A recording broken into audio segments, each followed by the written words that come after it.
Hello and welcome. This is Brian, and this is the second video on my 28 days later music production course. In this video, I'll be talking about 7 things that I wish I knew when I was just starting my music career. It would have saved me so much time and money and so many headaches. So, without further ado, here we go. Number 1, the most important asset that you have is your time.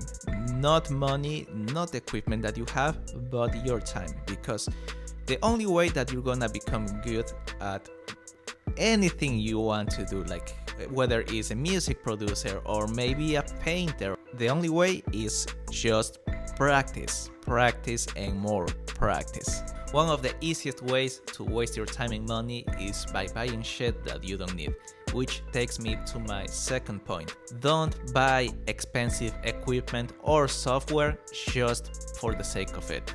I started my music career as a DJ, and I had a friend that he was also into DJing, and he went and bought the most expensive equipment that you could possibly get. It was, I think, like $6,000 for the whole setup. And the problem is that in order to pay back that amount of money, he had to work a shit ton of extra hours, and working extra hours didn't left him with much time or energy to practice on the really expensive equipment that he bought. So he would have been much better by buying a perfectly fine $200 DJ controller and not having to work the extra hours, so instead he could focus on practicing DJ.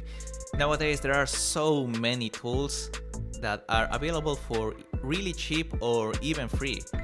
For example, you have a lot of free software from really good companies like Native Instruments. They have their bundle of synths that you can just download it for free, and I've produced a lot of music using those.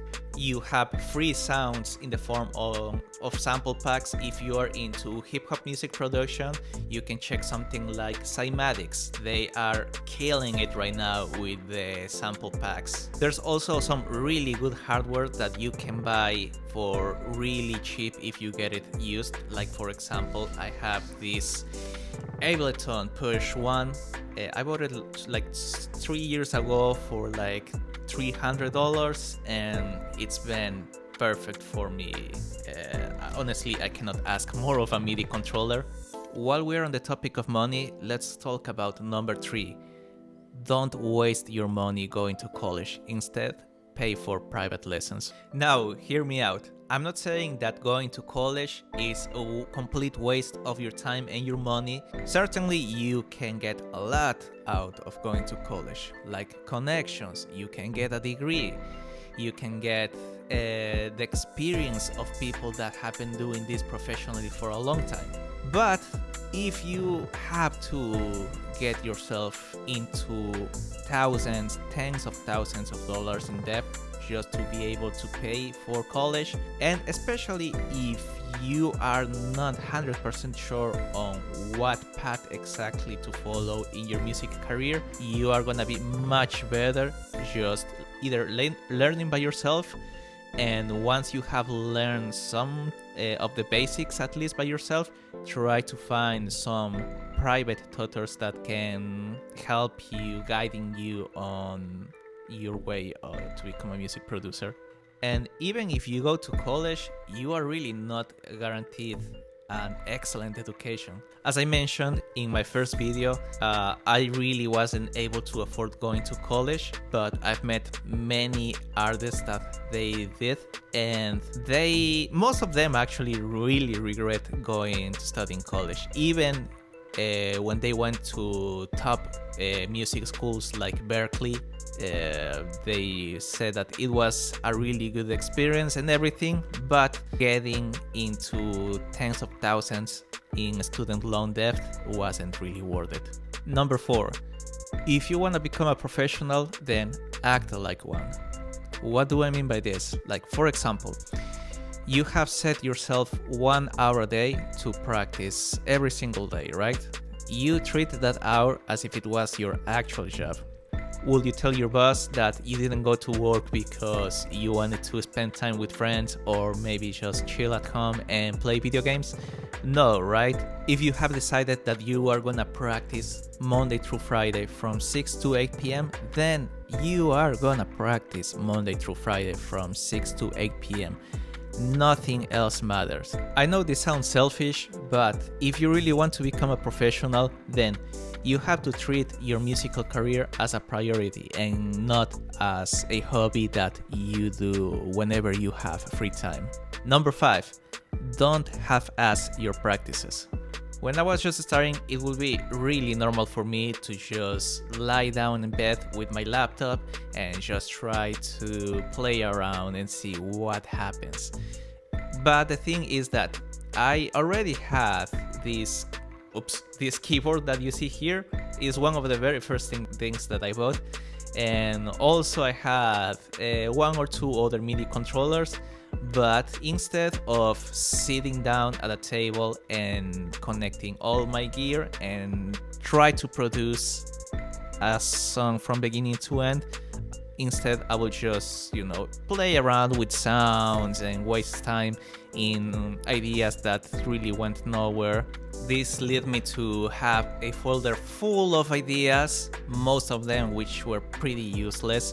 And it took me like 5 years to kind of finish my first songs. And I say kinda because I'm still working on them. So yeah, treat each and every single practice session as if you were working in front of your boss, or maybe you had like a live audience watching your every single move. Number 6, when you are starting, don't focus on making money. Focus on getting as good as possible. When I was just starting my career, I really wanted to be a DJ and electronic music producer. I wanted to play in clubs, be playing gigs all over the world, and I was really obsessed with doing it as soon as possible because I wanted not even to have a lot of money, but to have enough money to do this all the time. The problem with this is that it made me really impatient, and I was taking decisions that I would not have taken if I was focusing on producing music and just trying to get as good as possible.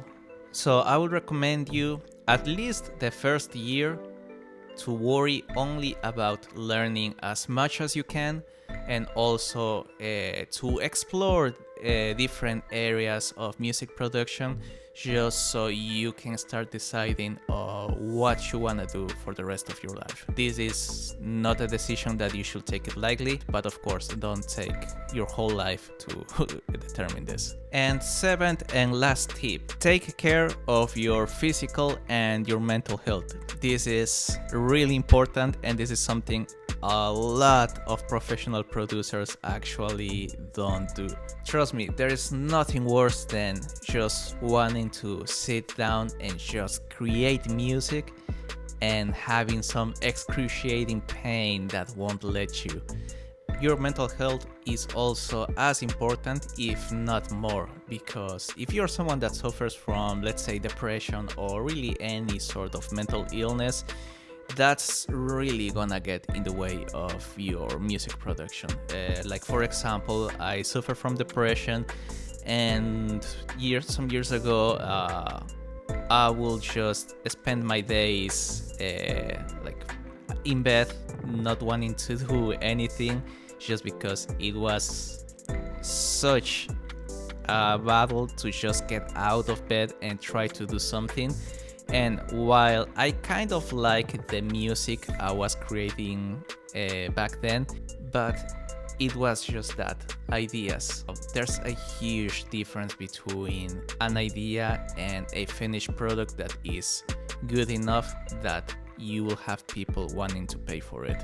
This will be all for today. Thank you so much for watching. I hope this information was really helpful to you. And remember, if you have any questions, just feel free to leave a comment or send me a DM.